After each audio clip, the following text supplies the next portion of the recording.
नमस्कार दर्शकवृन्द, बिजनेस न्यूजमा स्वागत छ। बिजनेस न्यूजको सुरुवातमा यस समयसम्मका बिजनेस हेडलाइन्स। मजदुर दिवस विभिन्न कार्यक्रम गरेर मनाइरहँदा मजबुरी नगरी पेट पाल्न धौधौ मजदुरहरू भने कामै व्यस्त। मिठो नाराले छोडेन उनीहरूलाई। रोजगारीको खोजीमा युवा खाडी मुलुक जाने क्रम बढेकोमा चिन्ता व्यक्त। स्वदेशमै रोजगारी र आर्थिक समृद्धिको माग गर्दै युवाहरू आमरण अनसनमा। सरकारले रोजगार दिन नसके स्वरोजगारका लागि प्रमाणपत्र धितोमा राखेर ऋण दिनुपर्ने युवाको माग। बेरोजगार भत्ताको व्यवस्था हुनुपर्नेमा युवाहरूको जोड। भूकम्प र नाकाबन्दीले थला परेको अर्थतन्त्रमा सुधारको संकेत देखा परेको नेपाल राष्ट्र ब्याङ्कको गभर्नर नेपालको भनाई। ग्लोबल आइएमई ब्याङ्कको दमौलीमा सेवा विस्तार। र बुद्धको जन्मस्थल लुम्बिनीलाई पर्यटक स्थलको रूपमा विकास गर्न सकिने भनाई। तिलैवाकोटको विकासका लागि जापानको सरकारी र गैर सरकारी निकायसँग समन्वय गर्ने जापानी राजदूतको आश्वासन।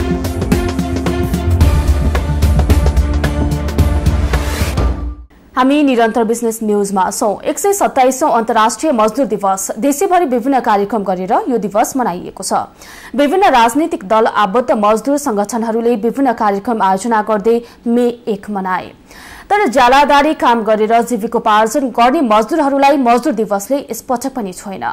मे दिवसका दिन पनि सधैँ निरन्तर काममा तल्लीन रहे उनीहरू। मजबुरी नगरी उनीहरूको साँझ भान्सामा चुलो बल्दैन। एक रिपोर्ट। मे दिवसले दिनभरि काम गरेर बिहान बेलुकी छाक टार्न बाध्य मजदुरलाई यसपटक पनि छुन सकेन। यो भक्तपुरको इट्टा भट्टा हो, जहाँ यी सबै मजदुरहरू आफ्नो काममा व्यस्त थिए। इट्टा बनाएर ज्यालादारीमा काम गरेका यिनीहरू मजदुर दिवसको दिन पनि नियमित दैनिकीकै शैलीमा काम गरिरहेका छन्। यिनीहरूमध्ये धेरैलाई मजदुर दिवस केका लागि भन्ने नै थाहा छैन। यिनी गीता मानन्दर 16 वर्षीय यी किशोरी भक्तपुरको इट्टा भट्टामा बिहानदेखि काम गर्न बाध्य छिन्। रामेछाप जिल्लाबाट आर्थिक स्थितिलाई सबल बनाउन आएकी उनी सानै उमेरमा यसरी मजदुरी गरिरहेकी छिन्। मजदुरको हक अधिकार र मजदुरहरूको दुःखको बारेमा केही हदसम्म जानकारी पाएकी उनी श्रमिकहरूले समय सापेक्ष ज्याला पाउनुपर्ने बताउँछिन्। कमजोर आर्थिक स्थितिका बावजुद पनि अभिभावकहरूले आफ्ना छोराछोरीलाई शिक्षा दिनुपर्ने पनि उनी बताउँछिन्। काम गर्नेहरूलाई अब पढाइ छोडेर काम गर्न आउनेहरू कति धेरै छन्। अनि यस्तो अब फेरि अब स्कुल जोइन गर्नु भन्न चाहन्छु। अनि सकेसम्म आमा बाबुहरूले पनि साथ दिनु त्यसको लागि। अनि आफूले आफ्नो छोराछोरीहरूलाई सर्वप्रथम शिक्षा प्रदान गर्नु, त्यसपछि रोजगार त्यसै पाइहाल्छ शिक्षा भएपछि। अनि यो मजदुरीको मात्र होइन, अरू काम पनि गर्न सिक्नु भन्न चाहन्छु। यसरी गरी खानुपर्ने श्रमिकहरू नै बेखबर रहेको सन्दर्भहरूले श्रमिक दिवस मनाउनुको औचित्यमाथि नै प्रश्न चिन्ह उठाइदिएको छ भने श्रमिक र मजदुरका नाममा वकालत र राजनीति गर्नेहरूको हैसियत पनि उदाङ्गो भएको छ। मजदुरहरू नै बेखबर र अनिच्छुक भएको देखिएको मजदुर दिवस मनाएर कुन मजदुरको हकितका लागि आवाज उठाउँदै छौँ, गम्भीर समीक्षा गर्न आवश्यक भइसकेको छ। न्युज 24 टेलिभिजनका लागि क्यामेरामा कान्छा डङ्गोलका साथ टिभी जर्नलिस्ट प्रदीप राज दाहाल, काठमाडौँ। बढ्दो बेरोजगारीसँगै रोजगारको सिलसिलामा धेरै युवाहरूको लाम खाडी मुलुकतर्फ केन्द्रित हुन थालेपछि स्वदेशमै रोजगारी र आर्थिक समृद्धिको माग गर्दै युवाहरू आमरण अनसन बसेका छन्। उनीहरू अनसन बसेको आइतबार 5 दिन बित्यो, तर उनीहरूको मागमा सरकारले कुनै ध्यान दिन सकेको छैन। नेपालमा गएको चैत महिनाको तथ्याङ्क हेर्ने हो भने करिब 2900 युवाहरू वैदेशिक रोजगारका लागि विदेशिनु परेको छ। नेपालमा स्नातकको पढाइ पूरा गरेर पनि देशमा सिप देखाउने ठाउँ नभएको र अन्त्यमा खाडी मुलुकमा जानुपर्ने बाध्य हुनु परेको भन्दै विद्यार्थीहरूले पछिल्लो 5-6 दिनदेखि काठमाडौँको खुला मञ्चमा आवरण अनसन बसेका छन्। विश्वविद्यालयको सर्टिफिकेटको खोक्रो खोल ओढाएर विदेशमा गई पसिना बगाउन बाध्य परेका अनसनरत विद्यार्थीको आरोप छ। उनीहरूले स्वदेशमा पढाइको कुनै औचित्य नरहेको र सरकारले रोजगारको सृजना गर्न नसकेको बताए। पहिले उद्योग धन्दा कल कारखानाहरू जुन थिए आर्थिक उदारीकरणका नाममा चाहिँ कौडी कमलमा बेचियो, जनता बेरोजगार भए हैन। तपाईको चाहिँ मध्यपूर्वको त्यस्तो तातो गर्मीमा श्रम बेच्न बाध्य छन् हाम्रा दाजुभाइहरू।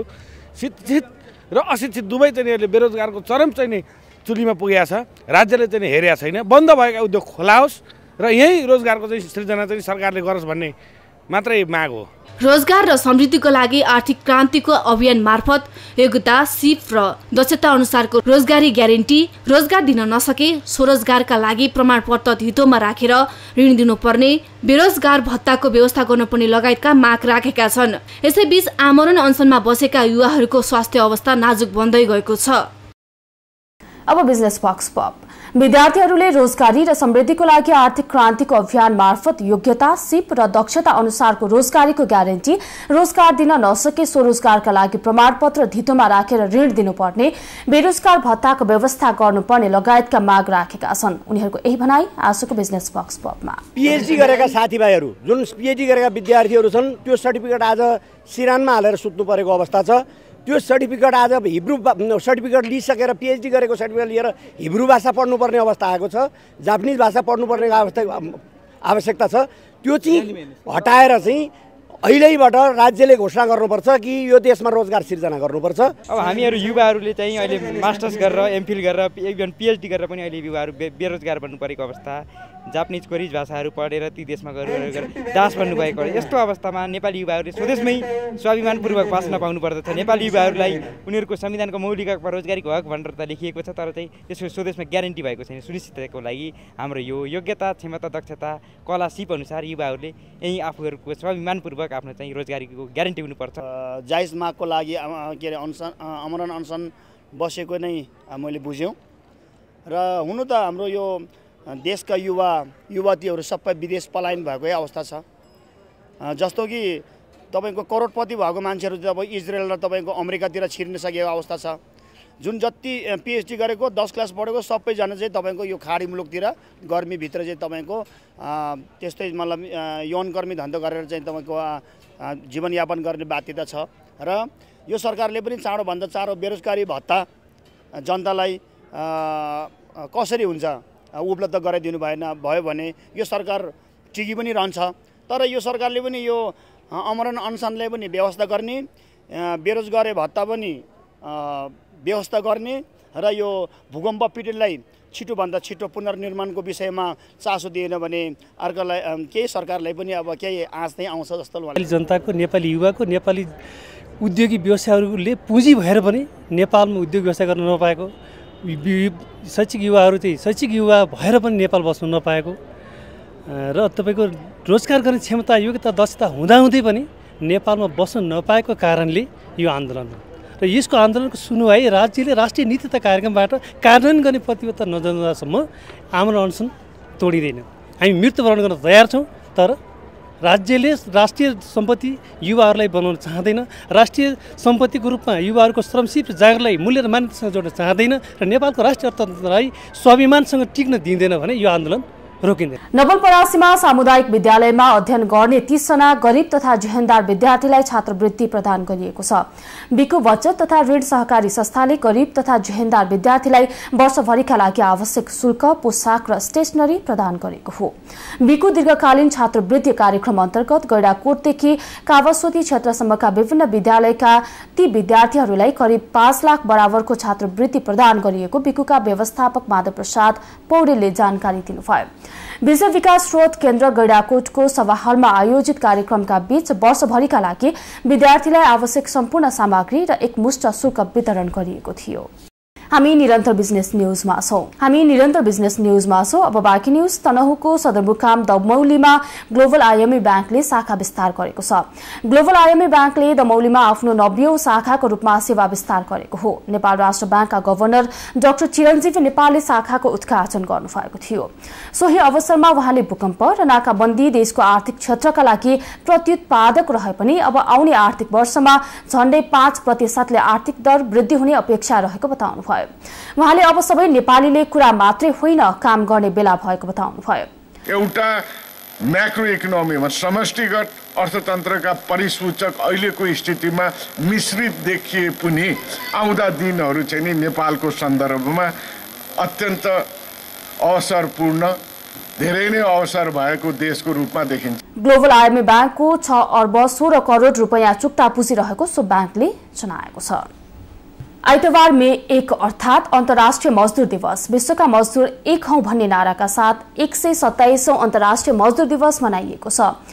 मजदुर दिवसको अवसर पारेर भोजपुरमा जिल्ला अस्पतालका बिरामीलाई फलफूल वितरण गरिएको छ। पेशागत महासंघ जिल्ला समन्वय समिति भोजपुरले 127औं अन्तर्राष्ट्रिय मजदुर दिवसको अवसरमा जिल्ला अस्पतालमा उपचाररत बिरामीहरूलाई फलफूल वितरण गरेको छ।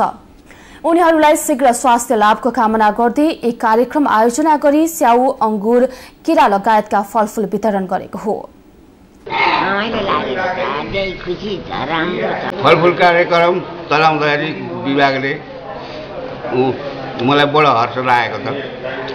सबैले सम्झना गर्नुभयो, बुढाबुढी, पाका, बालबालिका सबलाई। बिरामीहरूलाई कार्यक्रमको आयोजना गरी फलफूल वितरण गरेकोमा जिल्ला स्वास्थ्य कार्यालय भोजपुरले आभार प्रकट गरेको छ। पेशागत महासंघले चाहिँ विश्व मजदुर दिवसमा को उपलक्ष्यमा चाहिँ अस्पतालमा भर्ना भएका बिरामीहरूलाई शीघ्र स्वास्थ्यको कामना गर्दै उहाँहरूले फलफूल वितरण गर्नुभएकोमा र अस्पताललाई सम्झिनु भएकोमा धेरै उहाँहरूलाई धन्यवाद र आभार पनि व्यक्त गर्न चाहन्छु।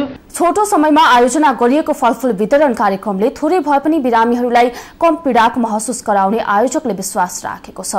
हामीले खासै त्यस्तो ठुलो कार्यक्रम नगरे पनि हामीले यहाँ यो अहिले हाल भइरहेको अवस्थामा बिरामी भइरहेका, भर्ना भइरहेका, यहाँ अस्पतालमा भर्ना भएको बिरामीहरूलाई शीघ्र स्वास्थ्य लाभको कामना गर्दै फलफूल वितरण गर्ने उद्देश्यका साथ यो कार्यक्रम चाहिँ आयोजना गरेका हौं। मजदुर दिवसको अवसर पारेर आयोजना गरिएको फलफूल वितरण कार्यक्रमप्रति बिरामी मात्रै नभई अन्य क्षेत्रबाट समेत सराहना गरिएको छ। नेपालका लागि जापानका राजदूत मासासी ओगावाले आइतबार बुद्धस्थल तिलौरा कोचको अवलोकन गरेका छन्। श्रीमती योको ओगावा सहित 6 जनाको टोलीले बुद्धस्थल तिलौरा कोचको अवलोकन गरेका हुन्। राजदूत आगावाले तिलौरा कोटको पश्चिमी द्वार, मध्यभाग र पूर्वी द्वारको अवलोकन गर्दै सोबारे जानकारी लिएका थिए। उनले उत्खनन क्षेत्र अवलोकन गर्दै हालसम्मको उत्खननका उपलब्धिबारे लुम्बिनी विकास कोषका पुरातत्व अधिकृत हिमाल उप्रेतीसँग जानकारी लिएका थिए। सो अवसरमा उनले तिलौरा कोटको विकासका लागि जापानका सरकारी र गैर सरकारी निकायसँग आफूले समन्वय गर्ने बताए। यस्तै जेफेड अन्तर्गतको उत्खननको कार्यलाई पनि निरन्तरता दिने उनको भनाइ थियो। आज म मेरो महत्त्वपूर्ण जापानबाट पाल्नुभएको साथीहरूको साथ चाहिँ नि यो ठाउँमा आए र यसबाद पनि जापान सरकारले चाहिँ नि यो ठाउँको लागि चाहिँ नि सहयोग गर्दै गर्नेछ भविष्यमा पनि। हाम्रो लागि पनि यो धेरै महत्त्वपूर्ण ठाउँ।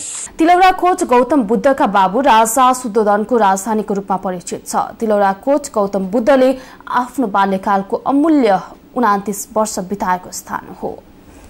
बिजनेस न्यूजको अन्त्यमा यस समयसम्मका बिजनेस हेडलाइन्स पुनः एकपटक। मजदुर दिवस विभिन्न कार्यक्रम गरेर मनाइरहँदा मजबुरी नगरी पेट पाल्न धौधौ मजदुरहरू भने कामै व्यस्त। मिठो नाराले छोडेन उनीहरूलाई। रोजगारीको खोजीमा युवा खाडी मुलुक जाने क्रम बढेकोमा चिन्ता व्यक्त। स्वदेशमै रोजगारी र आर्थिक समृद्धिको माग गर्दै युवाहरू आमरण अनसनमा। सरकारले रोजगार दिन नसके स्वरोजगारका लागि प्रमाणपत्र धितोमा राखेर ऋण दिनुपर्ने युवाको माग। बेरोजगार भत्ताको व्यवस्था हुनुपर्नेमा युवाहरूको जोड। भूकम्प र नाकाबन्दीले थला परेको अर्थतन्त्रमा सुधारको संकेत देखा परेको नेपाल राष्ट्र ब्याङ्कको गभर्नर नेपालको भनाई। ग्लोबल आइएमई ब्याङ्कको दमौलीमा सेवा विस्तार र बुद्धको जन्मस्थल लुम्बिनीलाई पर्यटक स्थलको रूपमा विकास गर्न सकिने भनाई। तिलौरा कोटको विकासका लागि जापानको सरकारी र गैर सरकारी निकायसँग समन्वय गर्ने जापानी राजदूतको आश्वासन।